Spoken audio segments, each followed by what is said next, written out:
There is a peculiar question that has lingered in the minds of many Harry Potter fans for years. Why did the Dursleys keep Harry Potter at all?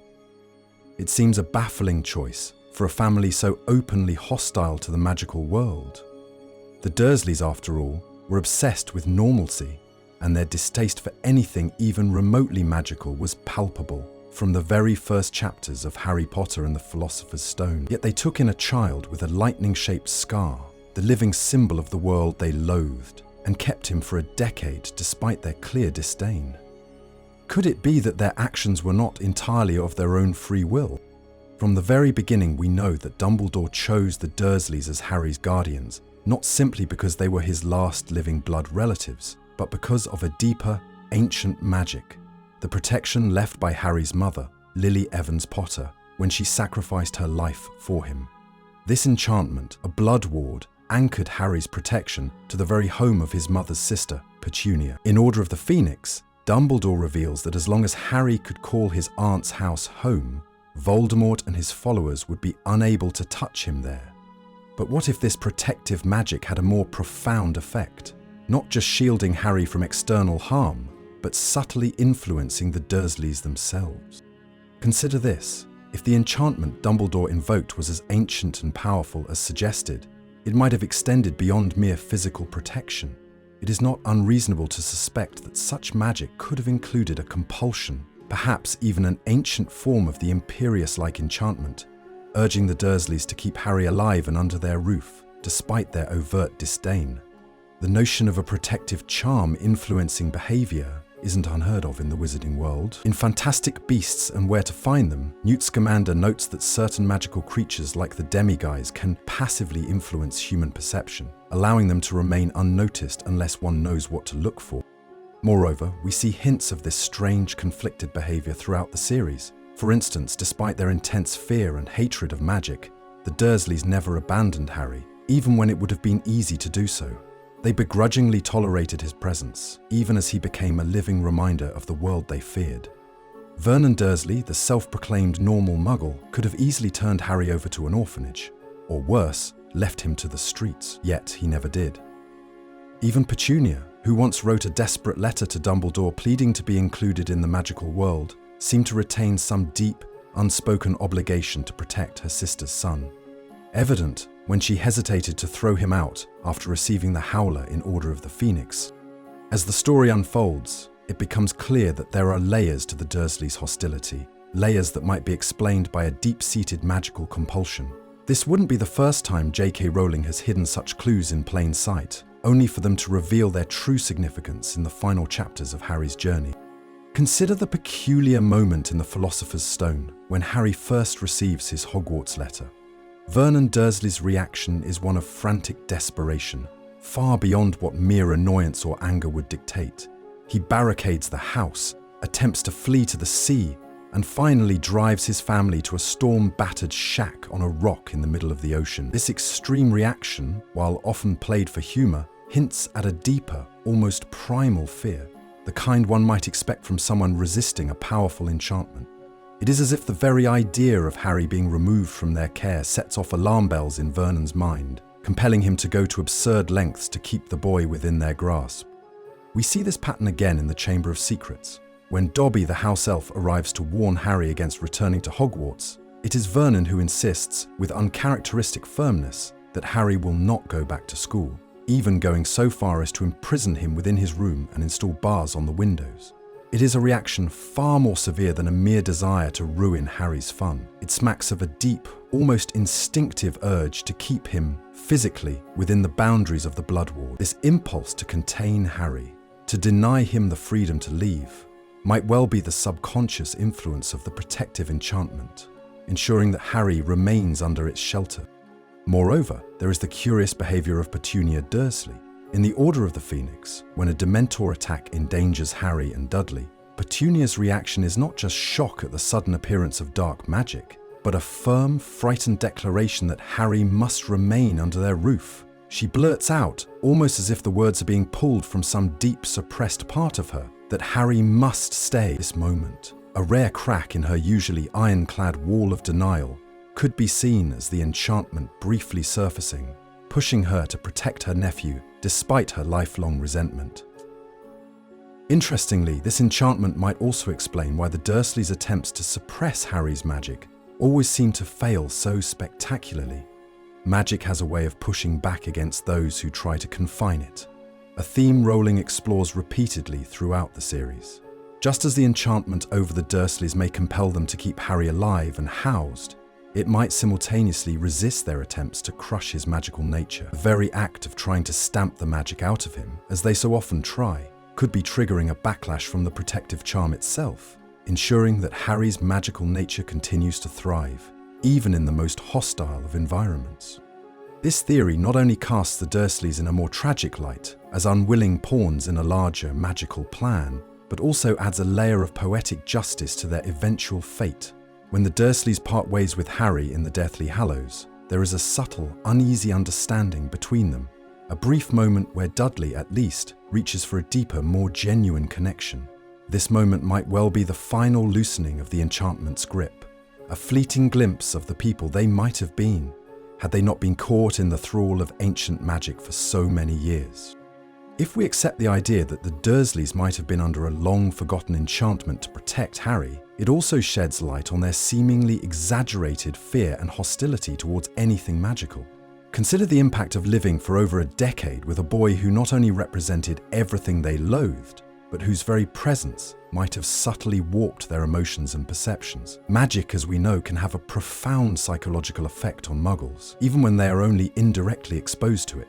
In The Half-Blood Prince, we see how Muggle-borns like Hermione Granger have their existence obscured from the memories of their families through powerful charms, effectively erasing them from their lives without any awareness of the manipulation. What if the blood ward cast over Harry worked in a similar, albeit less direct, manner?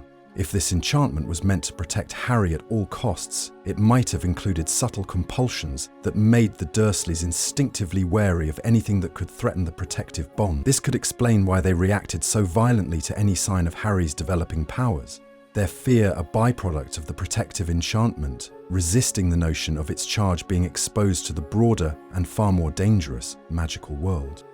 Furthermore, this might explain why the Dursleys never truly tried to escape their connection to Harry, despite the many opportunities they had over the years. Petunia, in particular, had reason to resent her nephew, having grown up in the shadow of her sister's magical abilities and the perceived betrayal when Lily was accepted into Hogwarts.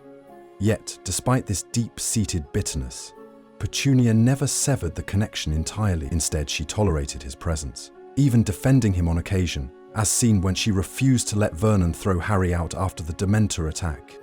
Additionally, we see echoes of this kind of protective magic throughout the series.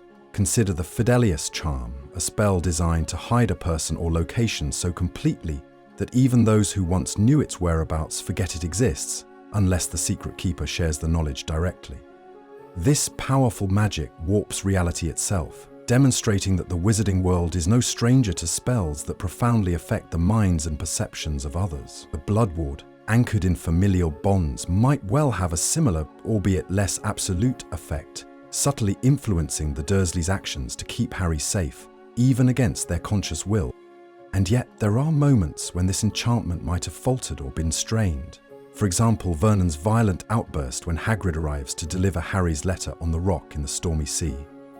It is as if the sudden, undeniable presence of the magical world shattered whatever thin veneer of control the enchantment had maintained, triggering a physical and emotional backlash that left Vernon trembling with rage and fear. This response might have been a moment of clarity, a brief, instinctive rebellion against the influence that had bound him for so long.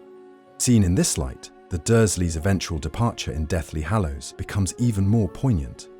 It is the final breaking of the enchantment, the moment when their ancient obligation ends, and they are free to walk away from the boy who, through no fault of his own, brought so much chaos into their carefully ordered lives. This bittersweet farewell, tinged with unspoken gratitude and long-suppressed guilt, reflects a deeper, more complex relationship than mere spite and cruelty could ever explain.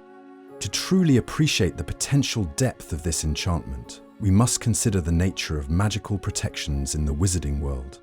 One of the most profound examples comes from the ancient magic of sacrifice, the same force that protected Harry from Voldemort's killing curse on that fateful Halloween night. This sacrificial protection, born from Lily Potter's final act of love, created a shield that Voldemort himself could not penetrate without catastrophic consequences, given that Dumbledore chose to anchor this enchantment within the home of Lily's sister. It stands to reason that the magic involved might have extended beyond simple physical protection. After all, we see numerous examples in the series of protective magic that goes beyond mere physical barriers.